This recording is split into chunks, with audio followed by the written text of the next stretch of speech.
Shalom à quelqu'un qui regarde cette petite vidéo. Bien-aimé, je suis le révérend pasteur Silvio Ezima, président et fondateur du ministère Action for en Christ. Et ce matin, je voudrais partager un tout petit message avec toi qui regarde cette petite vidéo.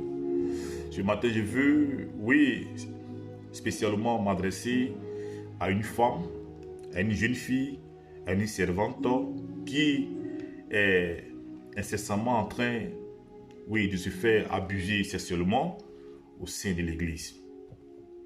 Je veux m'adresser à une servante qui est incessamment en train de commettre, des rapports sexuels avec les pseudo-hommes de Dieu au sein de la bergerie du Christ.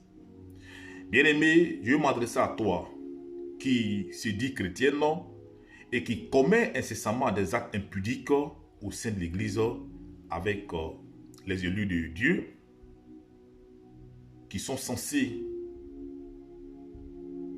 t'orienter vers la voie du salut. Ce matin, je vais m'adresser à toi qui est devenu l'objet sexuel de ces faux hommes de Dieu. Bien-aimé, la Bible nous dit que ce que Dieu veut, c'est ta sanctification. C'est que tu t'abstiennes, de commettre l'impudicité. C'est le livre de 1 Thessaloniciens 4, versets 3 à 4.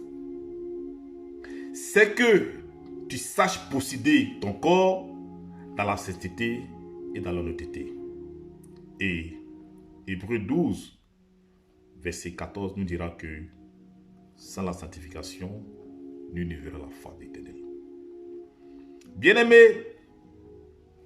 avoir des rapports sexuels avec quelqu'un qui n'est pas ton mari est un acte impudique, un acte abominable aux yeux de l'Éternel. Avoir des rapports sexuels avec un pseudo-pasteur sous prétexte de te délivrer d'un mari de nuit est un acte impudique et abominable aux yeux de l'Éternel.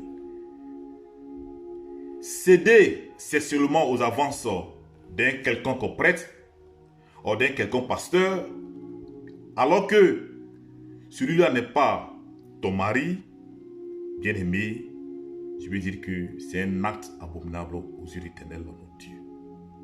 Si tu m'écoutes ce matin et que tu fais partie de ces fidèles qui sont incessamment en train de se faire abuser sexuellement par de n'importe qui ou de n'importe quoi, je voudrais que ce matin-là, en m'écoutant, tu saches qu'il n'est nullement pas écrit dans la Bible quelconque miracle ou quelconque délivrance, ne doit s'opérer par les rapports sexuels. Je veux dire quoi? Si un pasteur ou un prêtre te demande d'avoir des rapports sexuels avec lui sous prétexte d'être délivré d'un esprit de mari de nuit ou sous prétexte de te délivrer d'un esprit de stérilité, bien aimé, je voudrais te dire ce matin que c'est un acte impudique, abominable aux yeux de Dieu, et cela ne résulte nulle part au travers de la Bible. Cet homme qui va t'ordonner, d'obéir à un tel ordre sous prétexte d'être délivré, bien aimé, n'est pas un vrai appelé de Dieu, n'est pas un vrai élu de Dieu. C'est un lourd ravisseur, un faux pasteur. Ce que tu dois faire, c'est de prendre tes clics et claques et quitter devant sa face. Bien-aimé, durant ta marche avec le Christ, il te faut utiliser ta cervelle. Il te faut utiliser ton intelligence. Il te faut utiliser, ton esprit de discernement lorsque tu seras en face de quelqu'un qui va te demander de poser un acte au sein de l'église qui serait contradictoire à la parole de Dieu. Tu es appelé et aller chercher la face de Dieu à l'église et non pas aller affronter l'Éternel des armées. Bien-aimé, si tu me regardes et que tu fais partie de ces servants de l'Éternel, de ces chrétiens non, qui abaissent facilement leur jupe devant n'importe quelle proposition, ce matin me regardant, je voudrais que tu prennes conscience de ta situation et que tu te mettes en ordre avec l'évangile. Car sans la sanctification, nul ne verra l'Éternel. C'est pourquoi ce matin, je voudrais que tu cesses de coucher avec ces hommes qui sévissent au sein de l'Église et qui se font appeler les hommes de Dieu, qui se font appeler les pasteurs, qui se font appeler les prêtres.